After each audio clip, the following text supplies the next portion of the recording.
Saint of the Day. September 11th. Saint Paphnutius of Thebes. Bishop, born, died, 4th century AD. Venerated in Catholic Church, Eastern Orthodox Church. Feast, September 11th.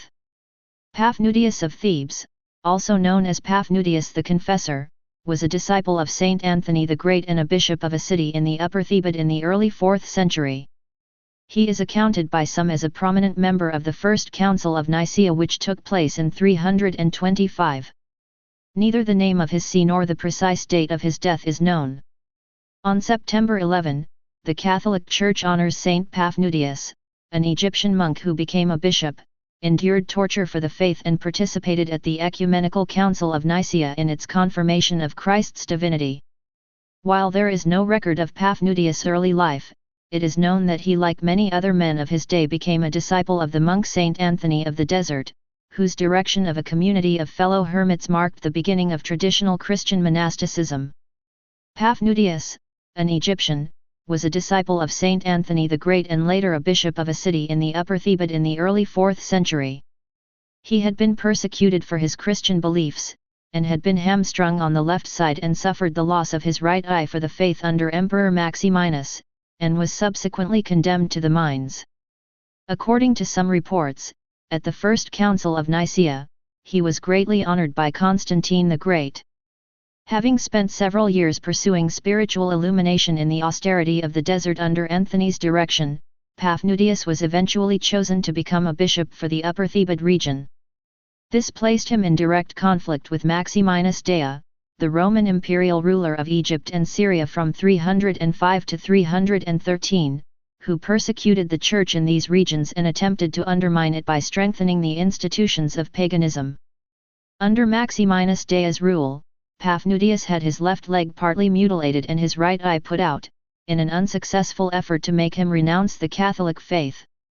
Not yielding before torture, he was condemned to manual labor in the mines. Imperial policy toward Christians shifted between 311 and 313, in the midst of a power struggle between the various co-emperors of the time.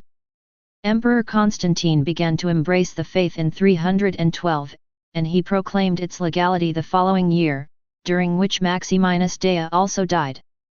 Since he survived the ordeal of persecution, Paphnutius was regarded with reverence by the first Christian leader of the Roman Empire.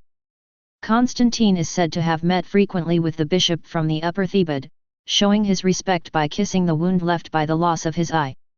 The Egyptian bishop is also reputed to have played a role at the First Ecumenical Council, which condemned Arianism and promulgated the Nicene Creed. While celibate himself, Paphnutius successfully resisted an effort by some council participants to change the Eastern Church's traditions regarding married members of the clergy.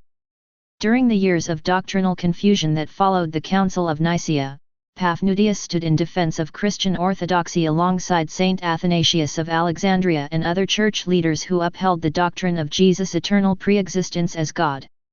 In 335, Paphnutius joined a large group of Egyptian bishops in attending the regional council of Tyre, where they found the majority of bishops adhering to the Arian heresy. Paphnutius was especially distressed to see his fellow bishop Maximus of Jerusalem mingling with the Arian clergy, since Maximus, like himself, had once suffered torture rather than compromise his faith. The Egyptian bishop took his fellow confessor aside and personally persuaded him to back Saint Athanasius in the struggle against Arianism. The year of Saint Paphnutius' death, like that of his birth, is unknown. He should not be confused with another prominent Egyptian monk of the same name, who appears in the conferences of Saint John Cassian, nor is he the same Paphnutius whose martyrdom the Eastern churches commemorate on April 19.